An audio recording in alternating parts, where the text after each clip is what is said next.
Gimana kalau saya bilang bahwa semua sistem kebaikan, entah itu agama ataupun etika sekuler, pada dasarnya itu dijalankan oleh satu mesin yang sama? Sebuah dorongan manusia yang sebetulnya sangat sederhana dan universal. Kedengarannya menarik kan? Yuk kita bedah gagasan ini sama-sama. Nah, ini pertanyaan paling fundamental yang bakal jadi pemandu kita. Kenapa sih kita beribadah? Kenapa kita berusaha berbuat baik ke sesama?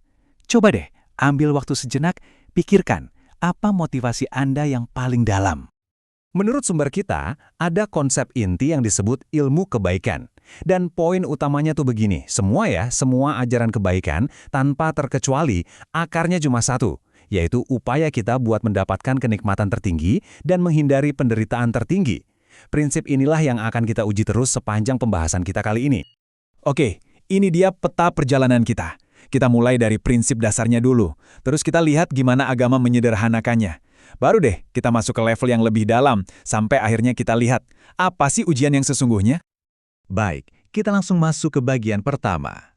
Sekarang, yuk kita bongkar mesin utama di balik semua sistem moral dan etika yang kita kenal. Ini adalah jantung dari semuanya.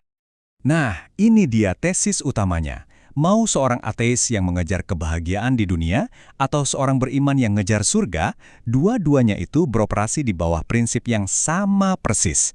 Bedanya apa? Bedanya cuma definisi kenikmatan dan kepedihan itu sendiri, dan kapan mereka akan merasakannya, sekarang di dunia, atau nanti setelah kematian. Tentu aja, prinsip universal yang tadi itu seringkali perlu disederhanakan ya, biar gampang dipahami sama banyak orang. Dan disinilah agama memperkenalkan apa yang sumber kita sebut sebagai kurikulum tingkat taman kanak-kanak. Yang benar-benar menarik dari sini adalah gimana konsep yang udah kita kenal banget ini dirombak total. Pahala itu, ya pada dasarnya adalah janji kenikmatan setelah kita mati. Dan dosa, itu ancaman kepedihan setelah kita mati. Sesimpel itu. Ini adalah penerapan paling praktis dari prinsip kenikmatan dan kepedihan. Wah, analogi ini kena banget. Sama kayak kita nggak mungkin kan jelasin biokimia nutrisi ke anak kecil. Kita cuma bilang, makan sayur biar kuat. Nah, konsep pahala dan dosa itu bekerja persis seperti itu. Ini adalah jalan pintas untuk motivasi. Tapi, yang namanya juga kurikulum TK, itu aja nggak cukup. Buat mereka yang pengen pemahaman yang lebih dalam, ternyata ada jalur lanjutannya yang melampaui sekadar iming-iming hadiah dan ancaman hukuman. Jadi, ini adalah sebuah siklus internal. Pertama, sadar. Anda benar-benar melihat gula yang tersembunyi di dalam obat pahit dan sebaliknya, racun yang ada di dalam kue manis. Kedua, tabah. Ini bagian latihannya. Anda secara aktif membangun toleransi, biar nggak gampang terlena sama nikmat atau hancur lebur sama sakit. Dan ketiga, puncaknya, sabar. Ini soal memastikan semua yang Anda lakukan itu bukan karena ego, tapi untuk tujuan yang lebih murni. Nah, disinilah semuanya jadi seru banget. Mari kita lihat gimana prinsip inti yang sama persis, mengejar nikmat dan menghindari pedih, justru bisa menghasilkan praktik yang sangat berbeda, bahkan saling bertolak belakang. Dan ini dengan jelas menggambarkan paradoksnya. Satu ajaran melihat kekayaan sebagai cara untuk berbuat lebih banyak kebaikan, jadi kaya itu mulia. Ajaran lain justru melihat kekayaan sebagai gangguan, dan penderitaanlah yang bisa memurnikan jiwa. Dua-duanya tujuannya sama, yaitu kebaikan, tapi metodenya berlawanan 180 derajat. Contoh lain yang menarik banget. Satu kelompok didorong untuk selalu ingat Tuhan dengan menyebut namanya, menjadikannya bagian dari obrolan sehari-hari. Kelompok lain justru melihat penyebutan nama Tuhan secara sembarangan itu malah mengurangi kesakralannya. Dua aturan sosial yang beda banget, tapi lahir dari tujuan yang sama, mengatur hubungan kita dengan Yang Maha Kuasa. Oke, sekarang kita masuk ke bagian yang sangat kritis. Gimana kalau pengejaran kebaikan yang kita lakukan tanpa kesadaran justru malah membuat kita jadi mati rasa? Ini adalah konsep psikologis yang penting banget. Apa yang bikin Anda bahagia hari ini bisa jadi terasa biasa aja tahun depan. Jangka kewajaran kita itu nggak statis, dia terus beradaptasi. Dan ini menjelaskan kenapa kita sering merasa nggak pernah cukup. Kita lihat contohnya. Seorang politisi mungkin merasa puas banget, katakanlah di level 80 saat jadi wali kota.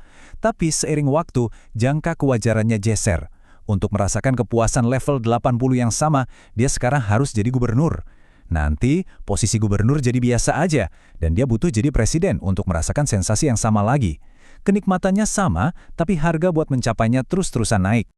Nah, inilah akibatnya. Ketika kita butuh stimulus yang makin besar cuma untuk merasakan hal yang sama, ibadah atau perbuatan baik kita bisa jadi kosong.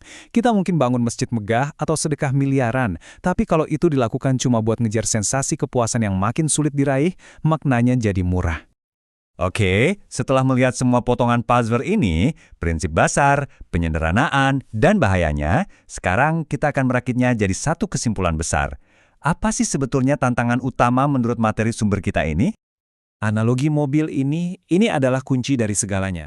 Terlalu banyak neken gas, ngejar nikmat, bisa bikin kita materialistis. Terlalu banyak nginjek rem, menghindari dunia, bisa bikin kita stagnan, merasa suci, padahal ya nggak kemana-mana. Intinya, gas dan rem doang nggak akan bisa bawa Anda ke tujuan. Jadi, kemudi itu apa? Kemudi itu adalah kesadaran aktif. Ini adalah proses sadar dan tabah yang kita bahas tadi. Ini tentang memahami kenapa sebuah aturan ada, bukan cuma mematuhinya secara buta. Dan yang paling penting, sadar bahwa perjalanan setiap orang itu unik, beda-beda. Nah, ini pertanyaan reflektif buat kita semua. Dalam hidup kita, dalam keyakinan kita, apakah kita cuma bereaksi, ngejar seneng, lari dari sakit, atau kita benar-benar pegang kendali, secara sadar mengarahkan perjalanan kita sendiri? Dan ini dia, pemikiran terakhir yang provokatif untuk Anda. Mungkin tujuan akhirnya bukanlah jadi pengikut aturan yang sempurna, tapi jadi seseorang yang paham prinsip dasar di balik semua aturan itu. Prinsip universal tentang kenikmatan dan kepedihan, dan belajar mengemudikan mesin itu di dalam diri kita masing-masing.